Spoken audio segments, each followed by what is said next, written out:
Good afternoon, and thank you so very much for attending Memphis Like Gas and Water's first virtual neighborhood training session.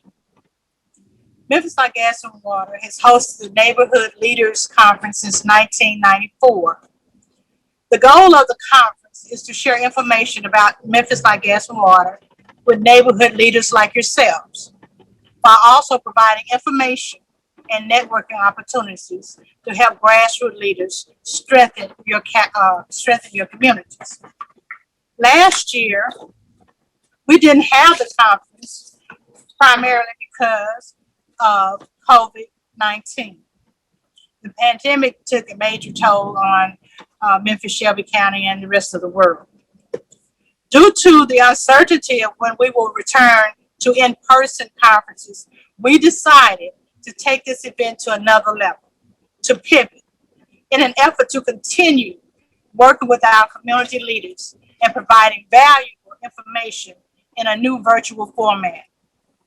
This year, we will host 4 virtual neighborhood training sessions. The theme this year is empowering sustainable neighborhoods.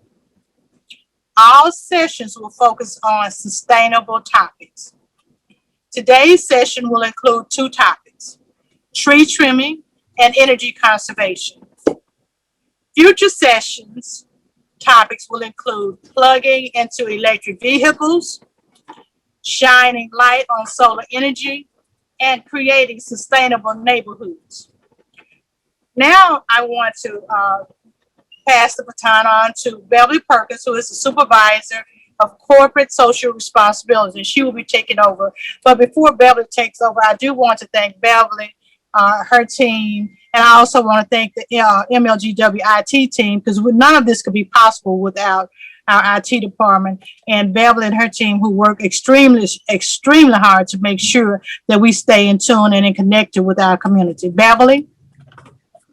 Good afternoon, everyone. Thank you for joining us for our first virtual neighborhood training session. As Gail mentioned, this year we have decided to try to pivot.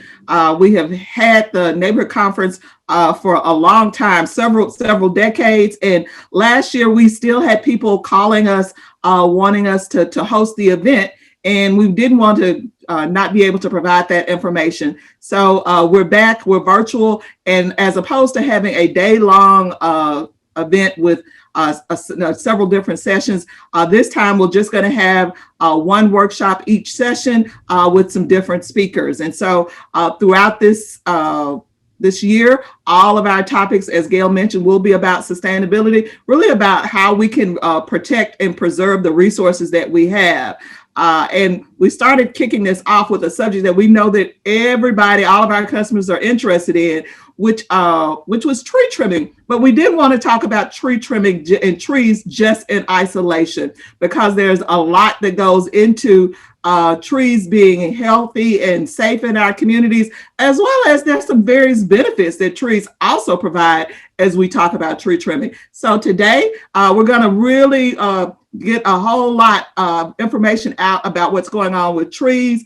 Our first guest is going to be John Bowman Kelley. He is an arborist with the Memphis Botanic Gardens.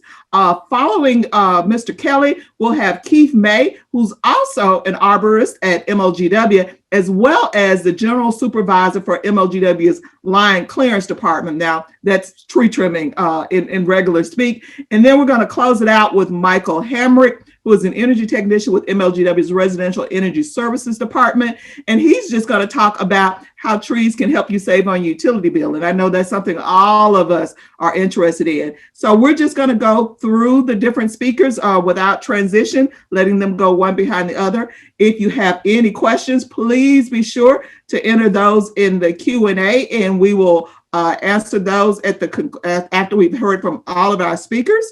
And just in case I forget, we are going to have a short survey at the conclusion of the workshop also. So once you close out, you'll also get a survey that we'd like to hear from you, just so we can know how to improve on what we're doing. But with all of that said, once again, welcome.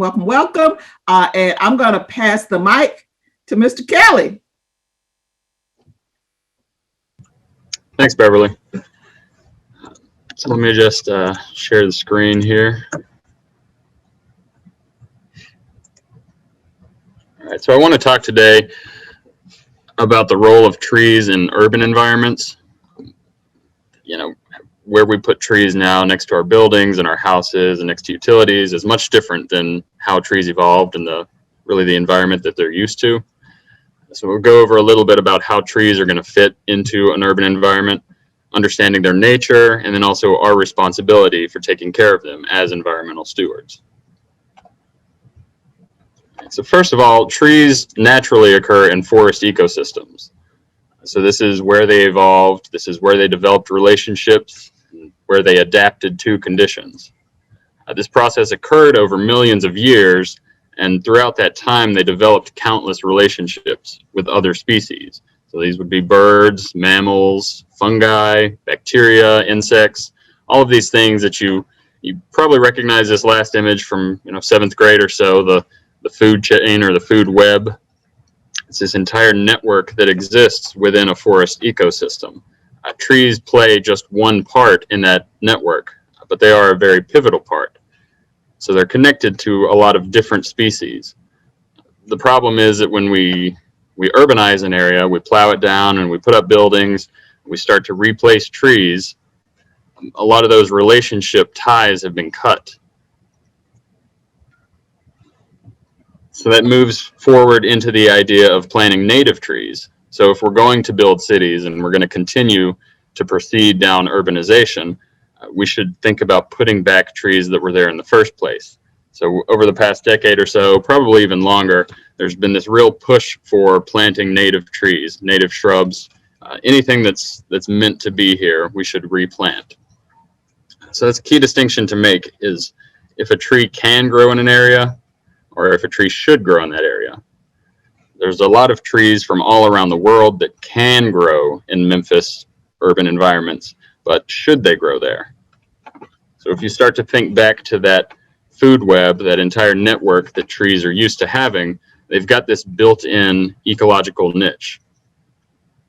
So prior to the arrival of buildings and houses and urbanization as a whole, trees were a key member of their ecosystem.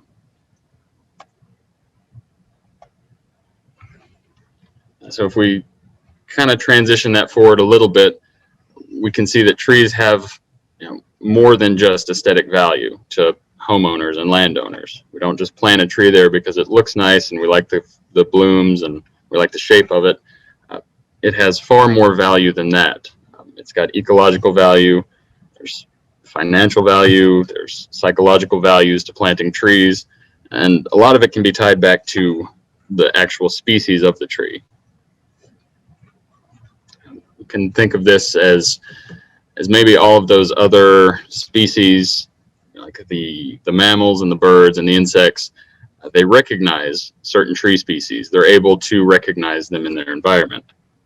If you take out all of these native trees and you start putting back exotic trees, all of those insects and mammals may not be able to recognize it. So they may not be able to use it as a critical food source or for shelter or for anything like that that they rely upon during their life cycle. So more than just humanity has a stake in what trees are planted in an urban environment. But it's not enough to just put a native tree back. You also need to consider the site that the tree should be growing in. If it's a tree species that evolved around a water or swamp, like say we've got a lot of bald cypress in this area, it's used to those conditions. It's adapted to and evolved to those conditions. You wouldn't necessarily want to take that and plant it on the top of a hill in sandy soil, say, versus the clay soil that we have here. There's a lot of considerations that you need to review when you're deciding to plant a tree, and site location is one of them. So characteristics of the site, characteristics of the tree should all be considered before you even think about planting a tree in an area. So what is the climate like? What's the soil type? Are there other plants in the way that some plants put off chemicals that inhibit the growth of others? Black walnut is a famous example of that. if you're going to plant a tree right next to something that's going to inhibit its growth, you're not really doing the ecosystem a favor. Likewise, tree characteristics need to be greatly considered. And I think for this talk specifically, planting trees next to or underneath power lines, you need to consider how tall this tree is going to get in the future.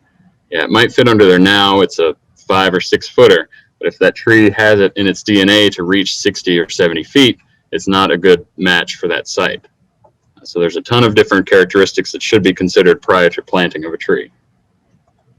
I'll give you one example of flowering dogwood. It's a very famous ornamental tree. It's very popular. People love the sprays of the blooms. We just got done here seeing a massive amount of blooming happening. It happens, around Easter. Beautiful sight to see. But this is how it looks in its natural environment. It's sort of an understory tree. It's used to being underneath the canopy of much taller trees, so it's not exposed to full sun.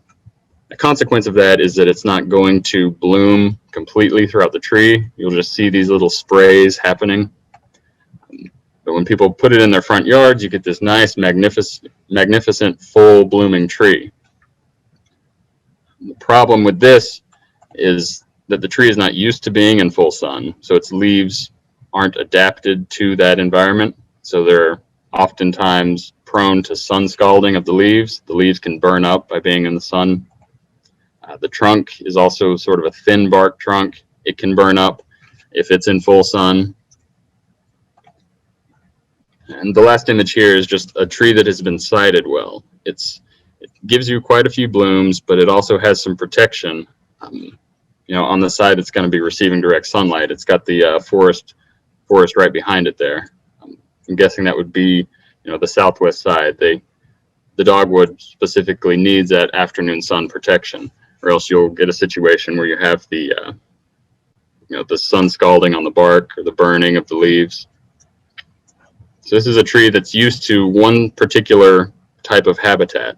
When you take it out of that habitat and put it in a front yard or in a landscape, problems can arise. Got another example here of a sycamore, which is the largest hardwood tree in North America. Someone decided that it would be a good idea to put into a parking lot island.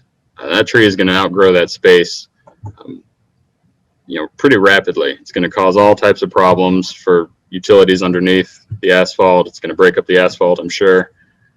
So it's not really the right tree for the right place. So I'll give you this quote from the Arbor Day Foundation. And it's something that I've already said, there are a ton of things that you should consider, a lot of different characteristics, whether they be site characteristics or tree characteristics. But they all come together and they should be carefully considered before you plant a tree. So I'm sure you've seen an image like this before. It's the old right tree, right place approach. When it comes to power lines or utilities, you shouldn't plant a tree underneath it that's going to ever reach that. So you should consider planting small trees underneath utilities, overhead utilities. So something like a redbud or a crepe myrtle, they're never going to get tall enough, depending upon the cultivar of both. They're never going to get tall enough to interact with the utilities, so they're going to be okay there. As you move away from the power lines, you can start planting trees that are a little bit taller. But you have a little buffer zone with each.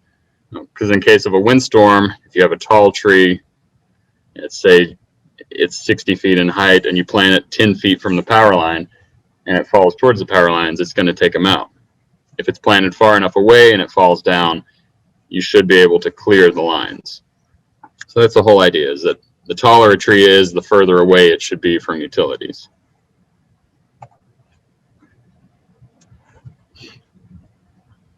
So kind of tying back into the environmental stewardship, trees in forest settings do plant themselves. They reproduce and they repopulate, so the forest continues. But we've kind of disturbed the system. We've come in and deforested areas and put up cities. But now we have a responsibility to kind of put things back into place. And I think the push has been driven home plenty of times that you should put native trees back, just for all of the relationships that everything else sort of has with that tree species.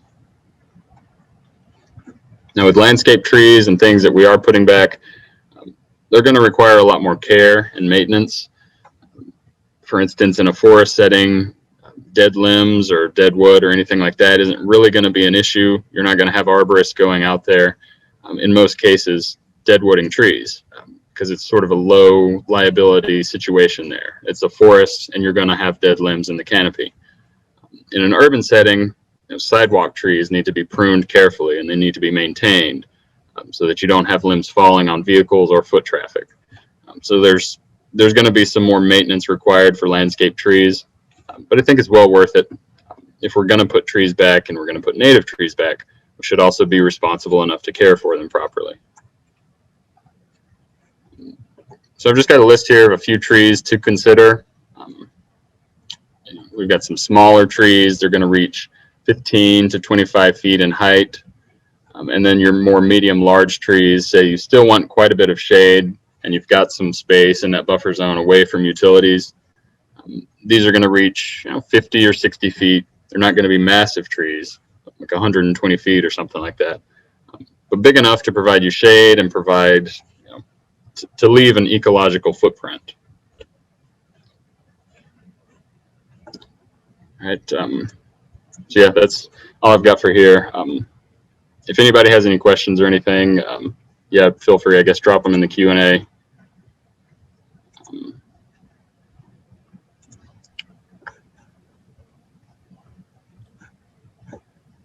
All right. Well, we did have one, since there's just one question, and you or Keith, I guess, could chime in on this one. And the question is, how often should trees be trimmed? And this person wants to know specifically a magnolia tree. Okay. It really depends on the location. The trees, pruning is essentially like wounding the tree. The tree has to compartmentalize and heal from that. So I would recommend that you never over prune a tree. If the tree is growing into your house or there are dangerous limbs over a pathway or a sidewalk or your driveway, then you would want to prune a little bit more regularly. So that's what I would say there. You don't really have a strict schedule that you follow. It's sort of an as needed thing. Now, if the tree is young and developing, you may do some structural pruning to kind of give it shape. So in the future, it has the desired shape that you're going for. But that's sort of a special case. I'm assuming you're talking about a mature tree. So if you are, then yeah, it's sort of an as needed case there. Okay, and I guess there's a sort of another question related that another person has is, when do you decide to cut an elm tree? Okay. Most pruning of hardwoods should be done over winter, sort of late fall, early spring. You want to catch trees in that time when they're dormant. So when things start to flush out in the spring, the tree will heal a little bit better and it'll put out new growth. If you cut a tree, say in the middle of summer, when it's the hottest temperatures that we're going to see, again, you're essentially wounding the tree then. So it's experienced trauma in that case. And now it's lost a lot of foliage that it is relying upon to create energy for itself. So if you just remove all of that foliage now, the tree has this wound that it has to deal with, and now it's getting fewer resources from photosynthesis. So pruning in the middle of summer is not a good idea for hardwoods. So the elm, yeah, you'd want to prune it over winter in the dormant season. Now, all of that is to say that if you have dangerous limbs, dead wood or something that could be a liability, you want to get that out as soon as you recognize it. So time of the year doesn't really matter as much there. If you have a limb that could break any day, you don't want to wait until the winter if it's the middle of the summer. Just go ahead and take it off then.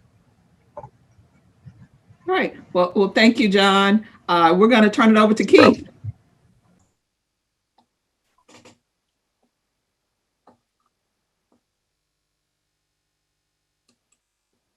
Okay, can you hear me? Yes, we can. Okay, Sharita, you got my little memo thing? Nathan, can you share that presentation?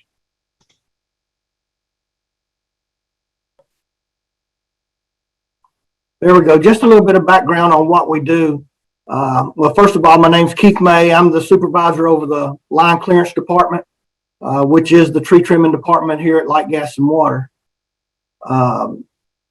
Next slide. A little bit of background on what we do. For people that don't know what distribution and transmission is, distribution lines are really the lines that are in your backyard or your front yard, the ones that feed your house. The transmission lines are the ones that a lot of people call TVA lines, the big towers that run through the large right-of-ways all over the county. But what we do, we trim trees on both types of lines. We remove the trees on both types of lines. We do easement clearing for when we put in new lines, new construction. Our right-of-way mowing, that's mowing grass on our transmission lines. We do herbicide spraying on both distribution and transmission. And we do aerial inspections on our transmission lines. NERC requires us to fly the lines at least once a year. We try to fly them 4 times a year, every quarter, just so because of weather and everything, we don't want any trees hitting our transmission lines and causing these major blackouts and all that they have over the country sometimes. So that's very important, is to catch them before they do that. Next slide. Different people we work with. We work with, I've got a fairly small department. I think there's 7 of us in my department, but we work with all kinds of people in the county. We work with homeowners, city and county officials, neighborhood associations, contractors, work with other departments. Anything that's got to do with trees and our power lines, they call us. It doesn't matter who it is. May have left out some people, but we just have to keep them clear. And it's better for us to notify us if y'all have a problem or y'all think it's a problem. Give us a call and we'll let y'all know what we can and can't do, and make sure everybody's aware of the electric lines, because we sure don't want anybody thinking they know what they're doing and trim around the power line and get it in the power line and get hurt. Next slide. Just for everybody's information, we have about 4,500 miles of distribution line. They consist of the primary and secondary lines, street lights, LOLs, services, and there's probably some other types of power lines too that's not mentioned here, but 4,500 miles of line. On our transmission, we have about 600 miles of line. And our transmission lines are 115 and 161 kV. And we have to maintain all of that, all 5,100 miles of line. Next slide.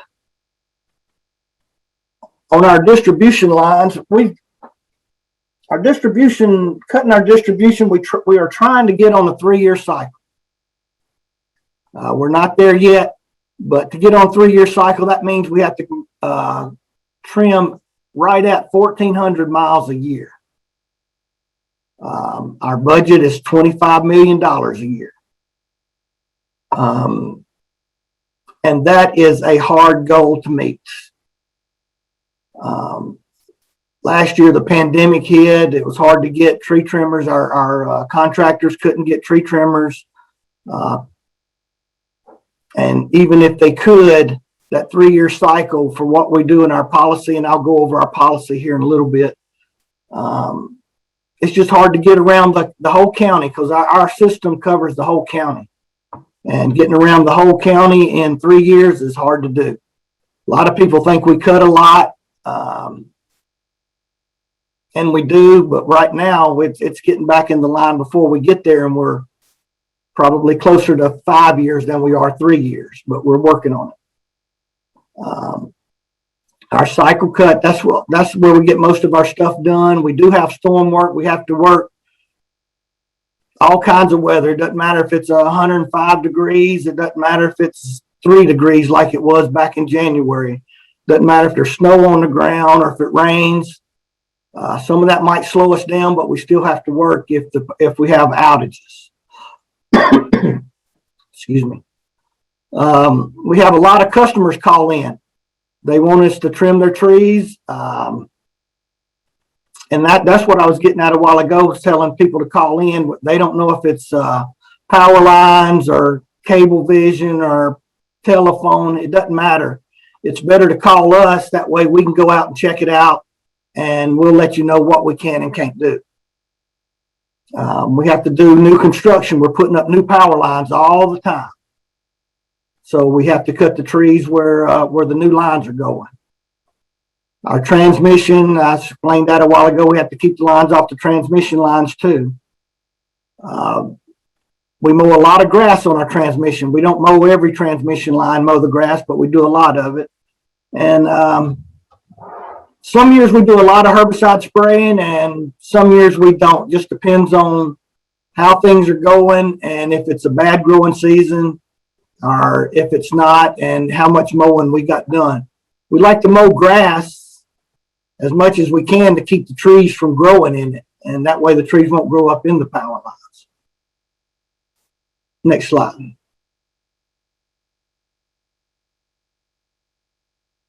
Basically, our policy, now our policy, don't hold me to this, but this is just like a condensed version.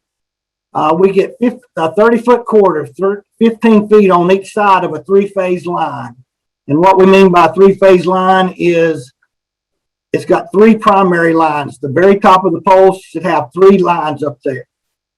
All of them are primary lines, so we get 15 feet. We get 20 feet, 10 feet each side on a single phase if there's only one primary under there, up there. And our services, we get 3 to 5 feet, and on secondary lines, we get 5 or 6 feet. And so it really goes by voltage. The more voltage you have, the more clearance we have to have. A lot of people don't know we remove trees. We remove a lot of voluntary trees, the underbrush. We don't want them growing up. The older they get, the harder it is to remove them. The larger they get, the more it costs to remove them. But we do a lot of trees we remove that are large and are dying back over the years. Memphis has a lot of big trees, a lot of old trees, and we have to remove them all the time. And a lot of people don't know that, but we will. We can only go so far back. Really, it depends on the type of line, but about 15 feet away is about as far as we can go. And then it's going to be a private company's job to do that. But when in doubt, give us a call. Next slide. Anytime when we're doing our cycle work, that's where we get the most bang for our buck. When we're doing our cycle trimming, we move into an area and we trim every tree that does not meet the policy in that area. We don't skip anything.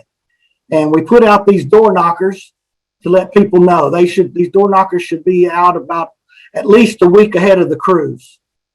That way, if you have a tree that you won't cut down, we'll know about it ahead of time where it won't slow the crews down. If you have some questions about how much we got to trim or anything about it, you can call this number. We put this out ahead of time and we can discuss it, and you'll know what to do before the crews are there. Next slide. Before I go into this, another thing about our policy, we do have a tree replacement policy.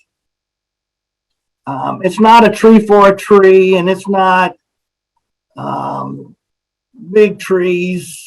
We just try to, if we remove a tree, we'll try to give, if a customer wants one, we'll try to replace it. It's just going to be a small caliber tree, maybe 1 inch in diameter, root ball maybe 3 gallons at the most, that will replace it. But we've got a limited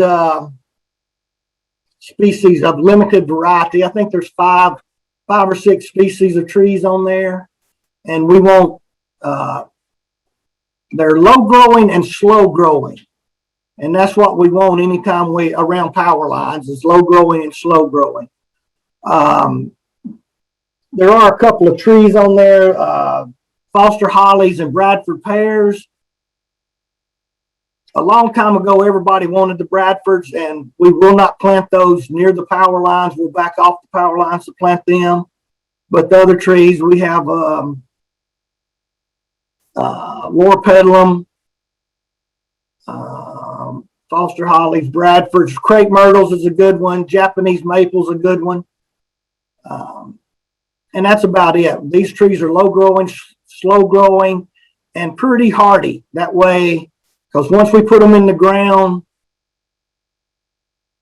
the customer is responsible for them. If they die, they die. It's up to the customer to keep them living. That's just a little extra to give to the customer for getting one other tree, getting it away from the power line so it won't be in the power line anymore. As far as the contractors we use, we have two contractors, Aspen Tree Service. They do most of our cycle trimming, and ABC Professional Tree Service. They do all our other work, the outage work, the customer call-ins, the capital work, that sort of thing.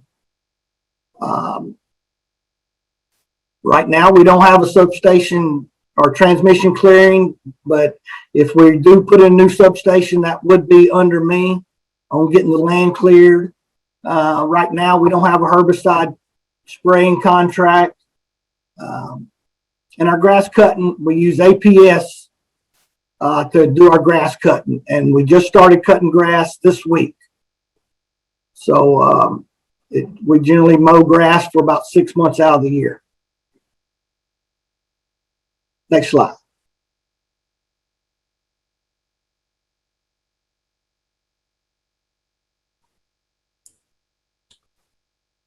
That's the last slide we have. Was that all of them? Yes, sir. Okay. And that's about all I've got. Went over to tree replacement policy, the removal policy, and that's just a basic overview. If there's any questions, and like I said, don't want anybody taking chances on trimming trees around power lines, just give us a call and we'll check it out and we'll let you know what we can or cannot do. And that's the safest way to do it. Well, thank you, Keith. I don't see any questions in the Q&A or in the chat. So with that said, I guess we will turn it over to Mike Hamrick from Energy Services to talk about energy conservation in trees.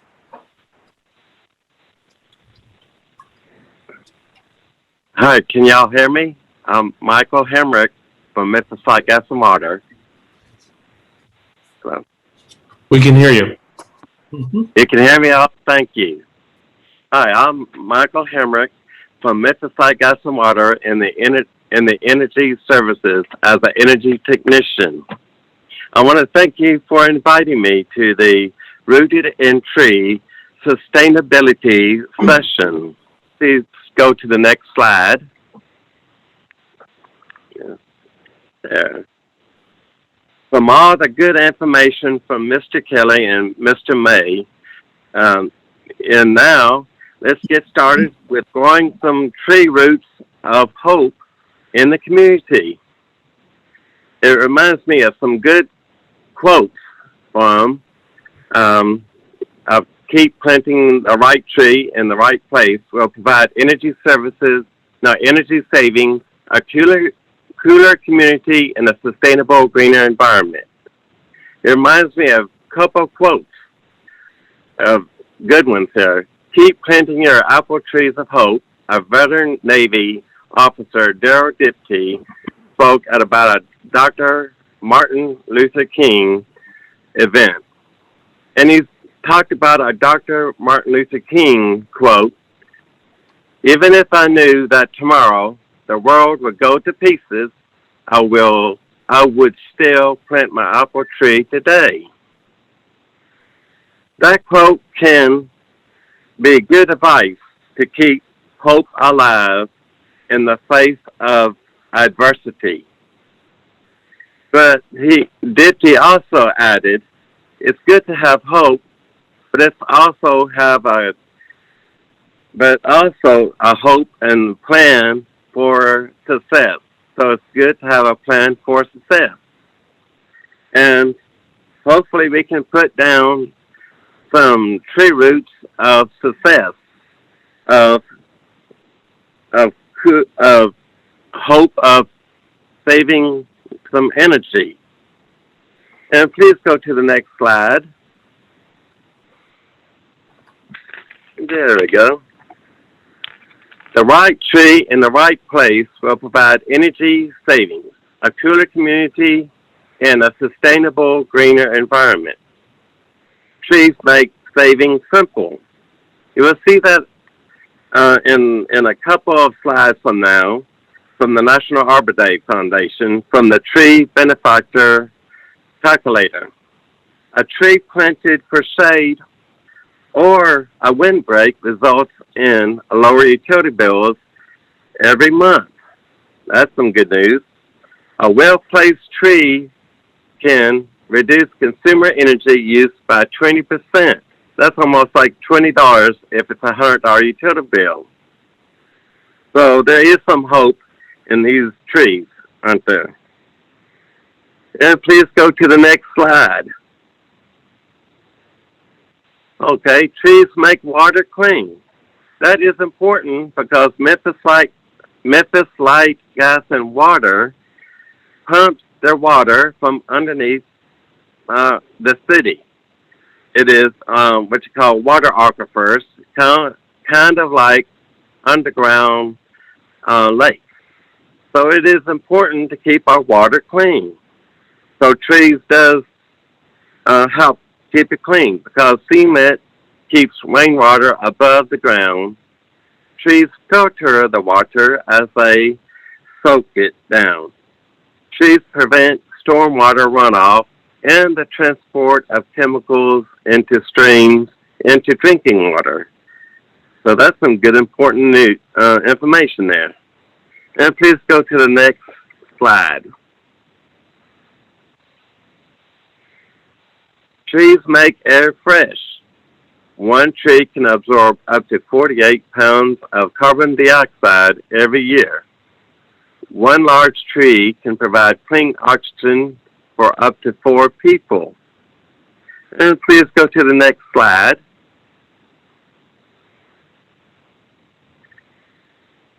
Trees make communities cool. An urban tree canopy can reduce city temps by 10 degrees.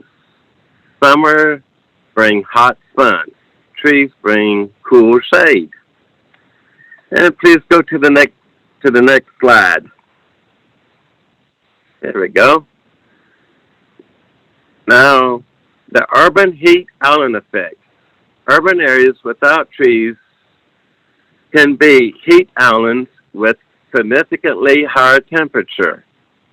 If you look at the slide a little bit closer, you will see it's 74 degrees outside of town, but not far away in the middle of downtown where the buildings are, it's more than 10 degrees hotter. Planting trees in your city and urban areas is a winning investment for the city, its citizens, and the environment. We look closer, 74 degrees, we consider like Arlington, Tennessee, Whitehaven, Millington, Shelby Forest State Park. And we move closer to 78 degrees, that would be considered the I-40, I-240, Sycamore, and State Tech, or Southwest Tennessee Community College. And we even go closer to 82 degrees. That would be considered the University of Memphis, Rhodes College, the Fairgrounds, and Orange Mound. And closer we get to downtown, it's 86 degrees. And that would be downtown, the Medical Center, and Midtown. And so let's go to the next slide.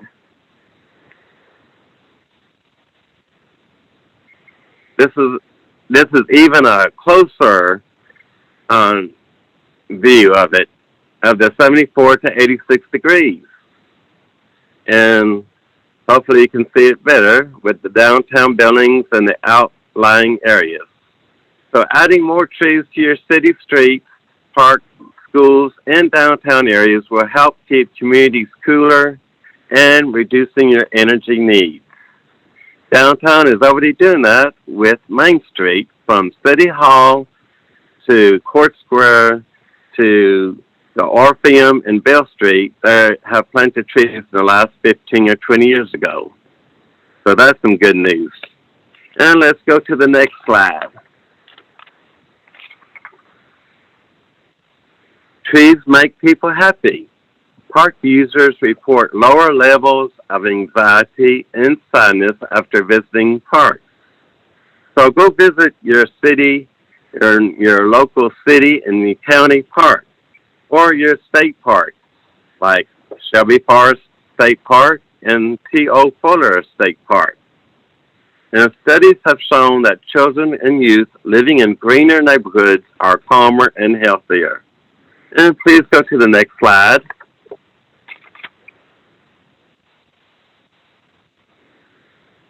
The possibility in trees.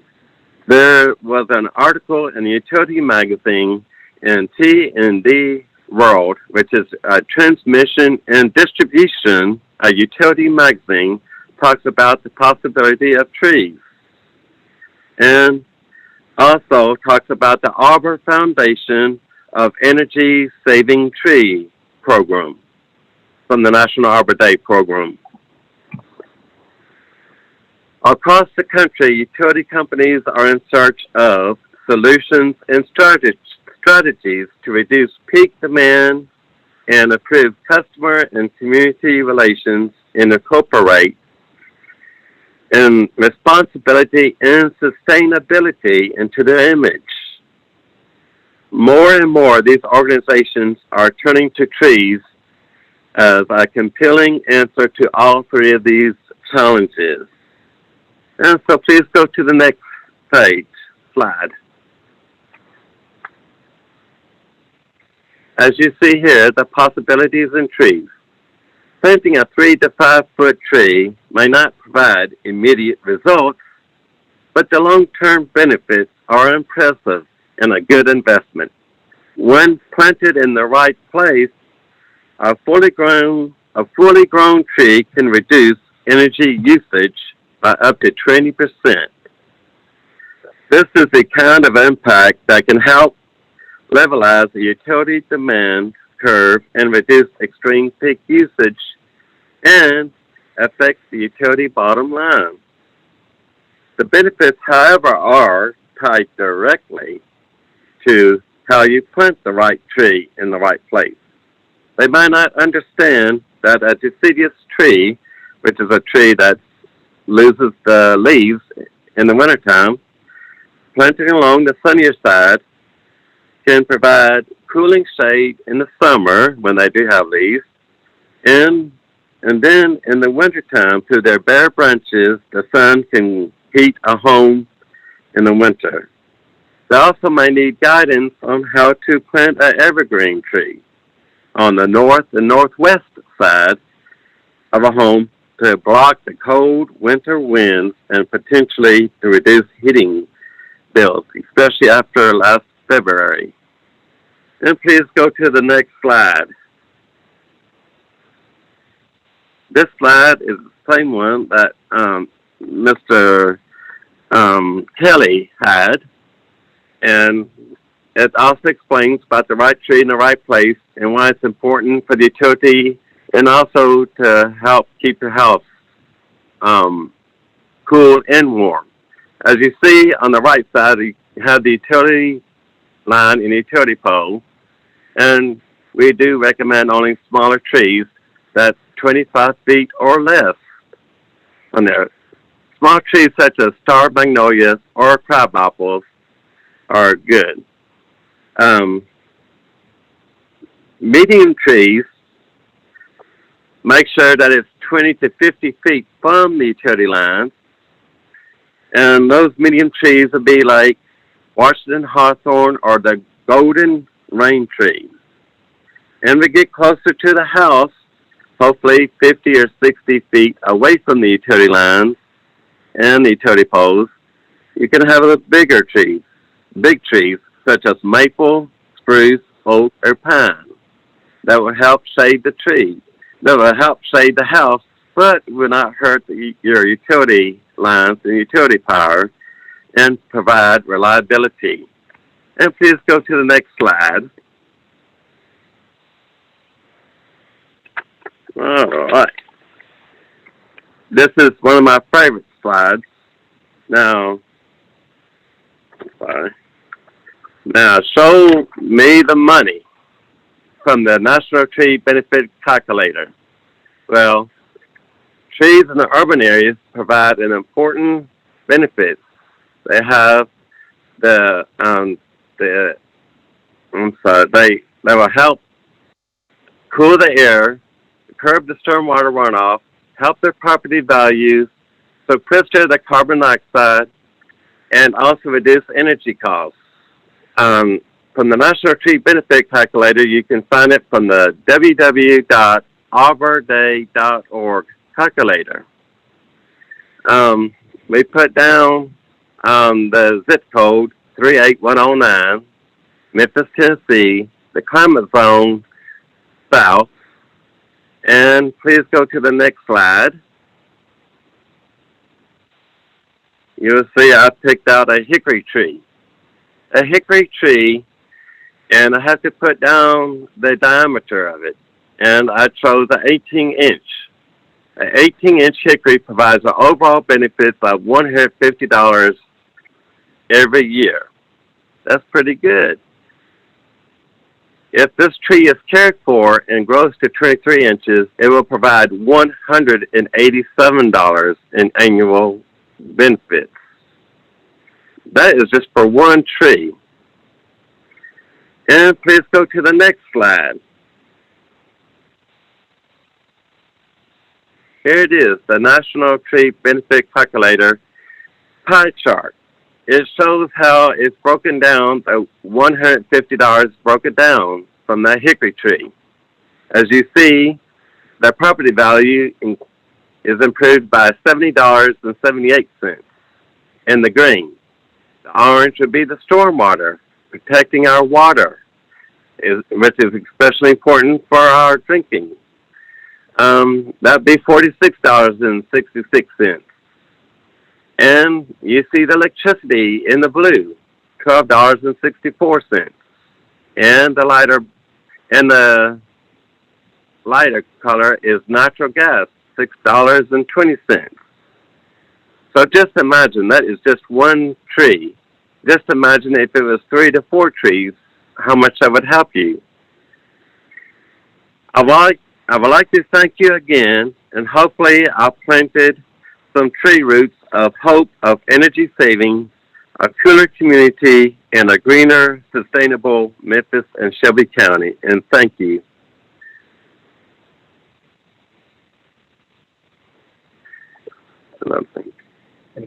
Did I miss it?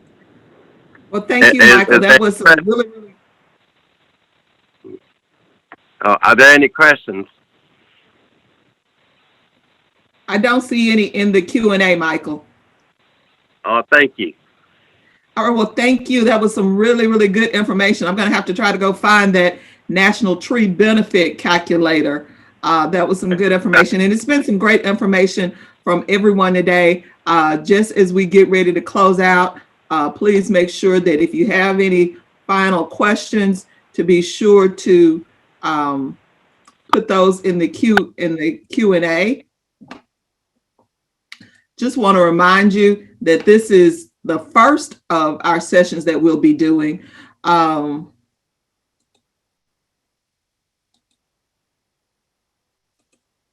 if you can see the screen, we'd appreciate if you've also joined us continuing throughout the summer and into the fall. On June 24th, we'll have a session shining light on solar energy, where we would we'll look at, a lot of folks are often thinking about getting solar panels. What's the return of benefit on solar panels? What should you need to look at or consider before investing in those? And so we'll have a couple of experts on to talk about solar energy. In August, we'll be talking about electric vehicles, another very popular topic that we hear a lot about now. Excuse me.